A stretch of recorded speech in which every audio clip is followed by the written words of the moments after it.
Clasificación de la materia. Además de su clasificación por estado físico, la materia también puede clasificarse en términos de su composición química como sustancia pura o como mezcla. Sustancias puras. Una sustancia pura es un tipo único de materia que no puede separarse en otros tipos de materia por ningún medio físico. Todas las muestras de una sustancia pura contienen solo esa sustancia y nada más. El agua pura es agua y nada más. La sacarosa pura, azúcar de mesa, contiene solo esa sustancia y nada más. Una sustancia pura siempre tiene una definición y composición constante. Esta composición invariante dicta que las propiedades de una sustancia pura son siempre las mismas bajo un conjunto dado de condiciones. Colectivamente, estas propiedades físicas y químicas definidas y constantes constituyen el medio por el cual identificamos la sustancia pura. Distinguimos dos categorías de sustancias puras: los compuestos y los elementos. Para comprender las diferencias fundamentales entre elementos y compuestos, debemos comenzar con un preconcepto importante, la teoría atómica. En esta etapa inicial, asumiremos que la teoría atómica es cierta, aunque su justificación completa requeriría un estudio más profundo. Según esta teoría, la materia está compuesta por entidades discretas que llamamos moléculas y átomos. Para simplificar, imaginemos que los átomos son esferas perfectas, cada uno con sus propias propiedades físicas y químicas. Estos átomos tienen la capacidad de unirse entre sí para formar dos tipos de estructuras, compuestos y elementos alotrópicos. Cuando los átomos se unen, algunas de sus propiedades cambian, y emergen nuevas características debido a las interacciones entre átomos. Como resultado, las moléculas resultantes pueden exhibir propiedades que son distintas de las de sus átomos constituyentes. Cuando una molécula está formada por átomos de diferentes elementos, la llamamos compuesta. Por otro lado, si una molécula está compuesta por átomos del mismo elemento, la denominamos elemento. Reconocemos cada elemento mediante una representación simbólica que utiliza círculos de diferentes colores. Por convención, el hidrógeno se representa en gris, el nitrógeno en azul, el carbono en negro, los elementos del grupo del cloro en verde, el oxígeno en rojo y el azufre en amarillo. Esta representación nos ayuda a identificar y distinguir cada elemento, aunque pueda parecer que algunos nombres sean poco imaginativos. Por el momento, centrémonos en la idea de que cada elemento posee una identidad única, simbolizada por estos círculos de colores distintos. Este es un punto de partida fundamental para entender la química de elementos y compuestos. Compuestos. Los compuestos son sustancias químicas puras que se forman a través de la unión de átomos de diferentes elementos en proporciones definidas. Estos átomos se combinan químicamente para crear moléculas con propiedades y características distintas a las de los elementos individuales que los componen. Esta unión química se establece a través de enlaces químicos y puede ocurrir de varias maneras, siendo los enlaces covalentes y los enlaces iónicos los más comunes. Un ejemplo clásico de un compuesto es el agua, monóxido de dihidrógeno. El agua está compuesta por dos átomos de hidrógeno y un átomo de oxígeno. Cuando estos átomos se combinan, forman una molécula de agua que tiene propiedades únicas, como la capacidad de disolver muchas sustancias, la tensión superficial y la capacidad de absorber y liberar calor, entre otras. Los compuestos pueden ser orgánicos o inorgánicos. Los compuestos orgánicos están compuestos principalmente por carbono y elementos relacionados, como hidrógeno, oxígeno, nitrógeno, fósforo y azufre. Son comunes en los seres vivos y en muchas sustancias químicas sintéticas. Ejemplos de compuestos orgánicos incluyen la glucosa, los aminoácidos y los hidrocarburos. Los compuestos inorgánicos, por otro lado, no contienen carbono e hidrógeno, enlaces carbono-hidrógeno, y pueden incluir sustancias como el agua, el cloruro de sodio, sal común, el dióxido de carbono y muchos otros compuestos que no están asociados con los seres vivos. Los compuestos pueden ser iónicos o covalentes. Las sustancias iónicas, por un lado, se caracterizan por una alta solidez y cristalización, lo que las hace sólidas en condiciones normales. Tienen puntos de ebullición y fusión elevados, lo que significa que necesitan temperaturas significativamente altas para cambiar de estado. Además, estas sustancias tienden a tener una baja volatilidad, lo que significa que no se evaporan fácilmente. Cuando se disuelven en agua, muchas sustancias iónicas son buenas conductoras de electricidad debido a la presencia de iones libres que pueden transportar una corriente eléctrica. También son, en su mayoría, solubles en agua debido a la atracción de los iones por las moléculas de agua. Además, las sustancias iónicas, como los cristales de sal común, cloruro de sodio, a menudo son sólidas y pueden ser duras. Por otro lado, las sustancias covalentes tienden a ser más volátiles y tienen puntos de ebullición y fusión más bajos en comparación con las sustancias iónicas. Esto significa que pueden existir en forma de gases, líquidos o sólidos con puntos de fusión relativamente bajos a temperaturas normales. A menudo, las sustancias covalentes no conducen electricidad, ya que los electrones están compartidos entre átomos en enlaces covalentes y no hay iones libres para transportar una corriente eléctrica. Ejemplos de sustancias covalentes incluyen el oxígeno molecular, dioxígeno, y el dióxido de carbono. Las sustancias con enlaces polares, a menudo llamadas sustancias covalentes polares, se sitúan en un punto intermedio en términos de sus propiedades. Esto les confiere ciertas propiedades intermedias en comparación con las sustancias iónicas y covalentes puras. Por ejemplo, suelen tener puntos de ebullición y fusión moderados en comparación con los compuestos iónicos y covalentes no polares. Además, algunas de estas sustancias pueden disolverse en agua y conducir electricidad en solución, aunque en menor medida que los compuestos iónicos. Ejemplos de sustancias con enlaces polares incluyen el ácido clorhídrico, cloruro de hidrógeno, y el amoníaco, también conocido como azano. Elementos. El concepto de elemento a menudo genera cierta confusión debido a la asociación común con átomos libres, que solo es cierta en el caso de los gases nobles. Para aclarar, un elemento se define como una sustancia que es una entidad macroscópica con propiedades físicas y químicas distintivas. Lo fundamental es que un elemento está compuesto únicamente por átomos homogéneos, lo que significa que todos sus átomos tienen el mismo número atómico, es decir, la misma cantidad de protones en sus núcleos. Esto es lo que le confiere sus propiedades químicas únicas y distinguibles de otros elementos. Sin embargo, aquí es donde comienza a surgir la complejidad. Los átomos de un elemento pueden o no unirse entre sí para formar moléculas monoelementales. Por ejemplo, el oxígeno, O, y el flúor, F, son dos elementos que forman moléculas diatómicas, como dioxígeno y difluor, respectivamente, en lugar de existir como átomos libres en estado natural. Estas moléculas, aunque formadas por átomos del mismo elemento, aún conservan las propiedades químicas del elemento, pero ahora se presentan en forma de moléculas diatómicas en lugar de átomos individuales. Además, es importante mencionar la existencia de alotropos.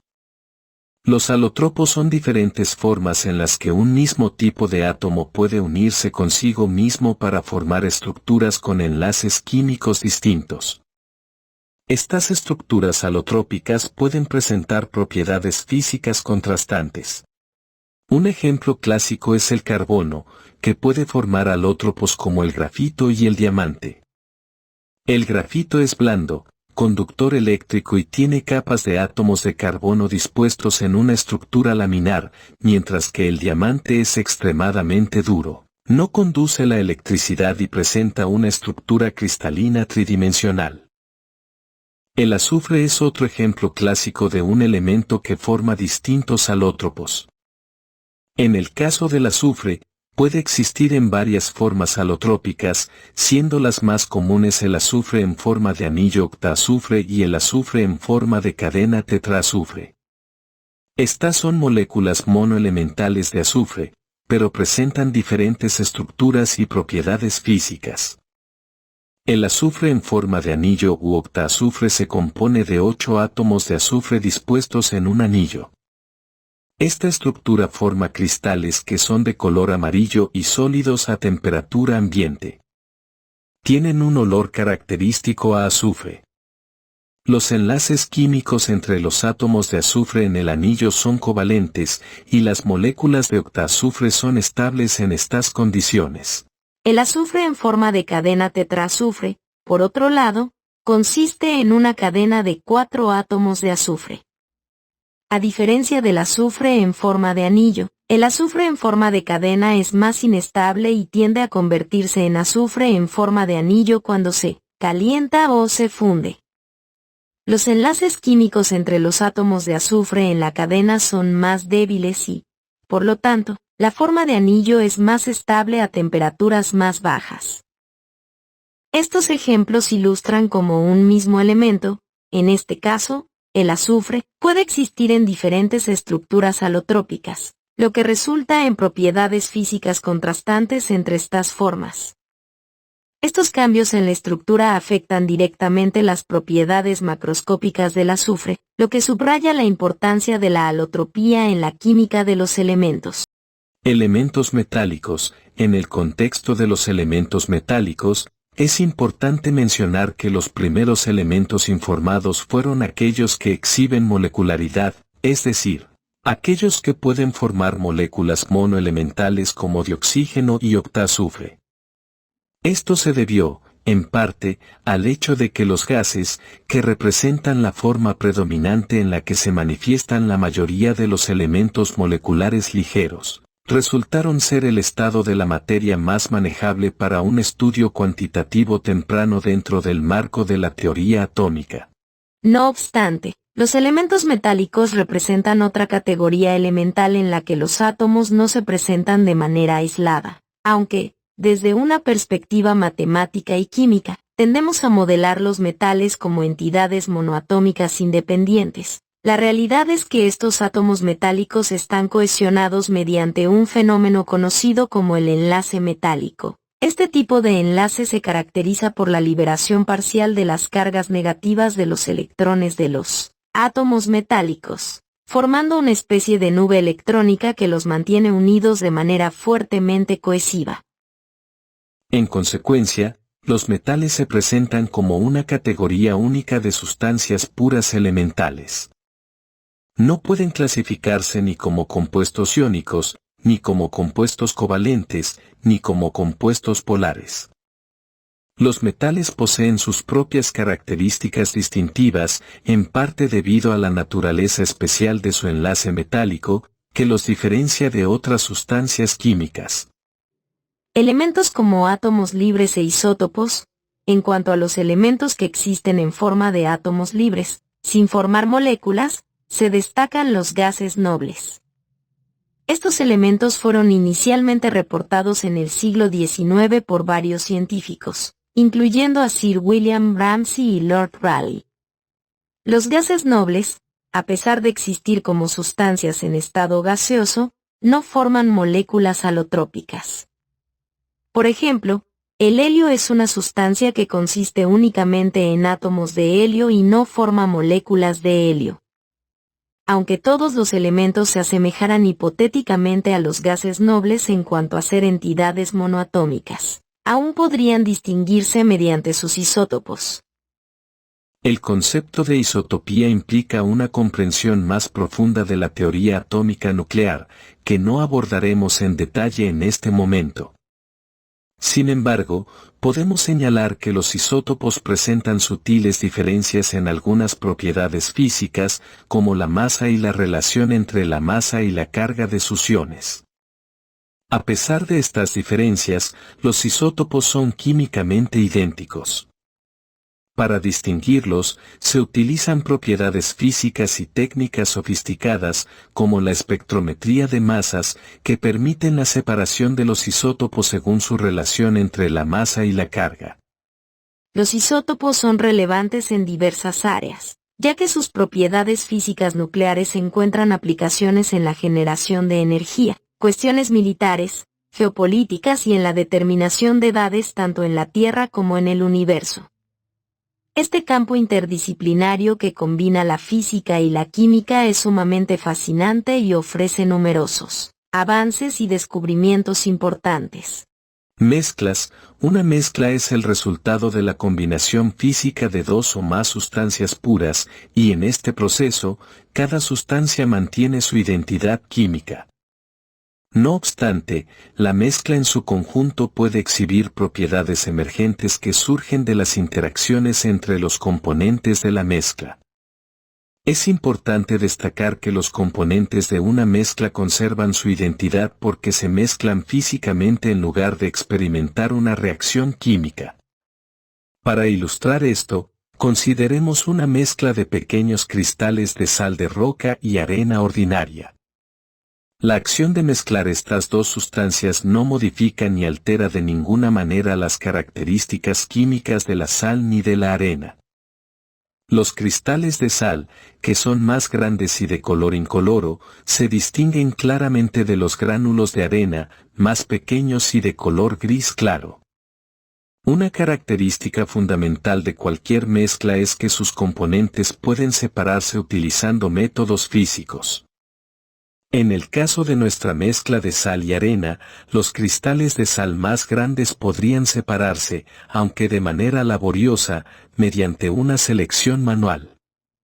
Un método de separación más eficiente consistiría en disolver la sal en agua, dejando la arena sin disolver. Posteriormente, la sal podría recuperarse mediante la evaporación del agua. Por otro lado, si consideramos una mezcla de azufre sólido, que se presenta como un polvo amarillo, y ferrita de hierro, podemos utilizar un imán para separar los componentes de esta mezcla. Otra característica relevante de una mezcla es su composición variable. Podemos crear diversas mezclas diferentes de sal y arena, ajustando las cantidades de los dos componentes, lo que da como resultado composiciones que van desde una mezcla ligeramente salada hasta una mezcla con un toque de arena, demostrando así la versatilidad y adaptabilidad de las mezclas en función de nuestras necesidades y preferencias. Mezclas heterogéneas. Las mezclas se dividen en dos categorías, heterogéneas y homogéneas, y esta distinción se basa en la identificación visual de los componentes de la mezcla. En el caso de una mezcla heterogénea, se observan claramente fases o partes que son visualmente distintas entre sí y poseen propiedades diversas. La falta de uniformidad en su aspecto es una característica fundamental de todas las mezclas heterogéneas. Ejemplos de estas mezclas son las galletas con chispas de chocolate y los muffins de arándanos, donde es evidente la presencia de componentes visiblemente diferentes. Asimismo, en la naturaleza, encontramos mezclas heterogéneas en rocas, suelos y madera, donde distintos componentes se presentan de manera no uniforme. Mezclas homogéneas. Una mezcla homogénea se caracteriza por contener una única fase, que no muestra diferencias visibles en sus propiedades en cualquier punto de su extensión. En este tipo de mezcla, los componentes se encuentran tan uniformemente distribuidos que no pueden distinguirse visualmente. Un ejemplo clásico de una mezcla homogénea es la combinación de agua y azúcar, en la cual el azúcar se ha disuelto por completo, dando como resultado una apariencia similar a la del agua pura. Asimismo, el aire representa una mezcla homogénea de gases, mientras que el aceite de motor y la gasolina son ejemplos de mezclas homogéneas multicomponentes de líquidos. Incluso en el ámbito de los sólidos, las aleaciones metálicas, como el oro de 14 quilates, que es una mezcla de cobre y oro, son ejemplos de mezclas homogéneas. La homogeneidad en las aleaciones metálicas sólidas se logra al mezclar los metales mientras se encuentran en estado fundido. La controversia Berthollet-Prost, la distinción que establecemos en el diagrama de clasificación de la materia, que resulta tan intuitiva en la actualidad, fue motivo de un debate prolongado entre los químicos del siglo XIX, conocido como la controversia Berthollet-Prost.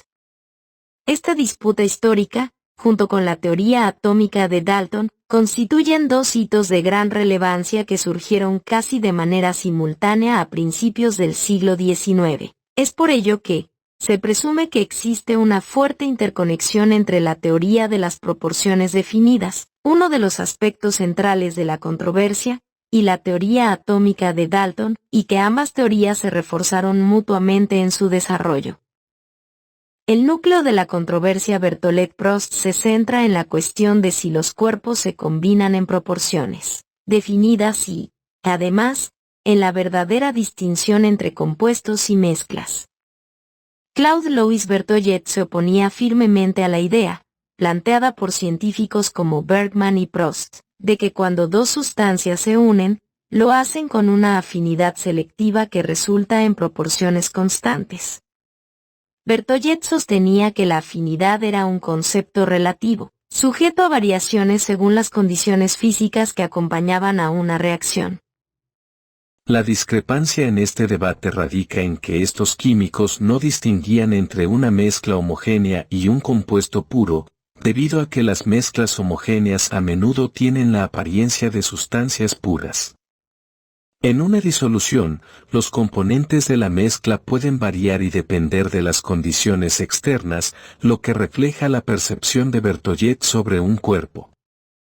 No obstante, en el interior de los cuerpos, no solo se encuentran mezclas, sino también sustancias puras compuestas que siempre se forman mediante la reacción de proporciones definidas de otros elementos.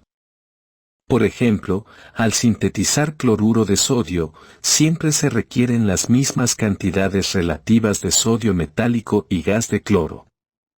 Es importante destacar que la ley de proporciones que abordaremos en capítulos posteriores se enfoca en sustancias puras compuestas, como el cloruro de sodio sólido o el agua ultrapura, y no en mezclas homogéneas o disoluciones, que pueden tener una composición variable según las unidades de concentración. Bien, esto fue todo por el momento. Si les gustó el video no olviden darle me gusta, suscribirse y, especialmente, compartirlo a sus compañeros, eso mantiene vivo a este canal y nos vemos en una próxima oportunidad.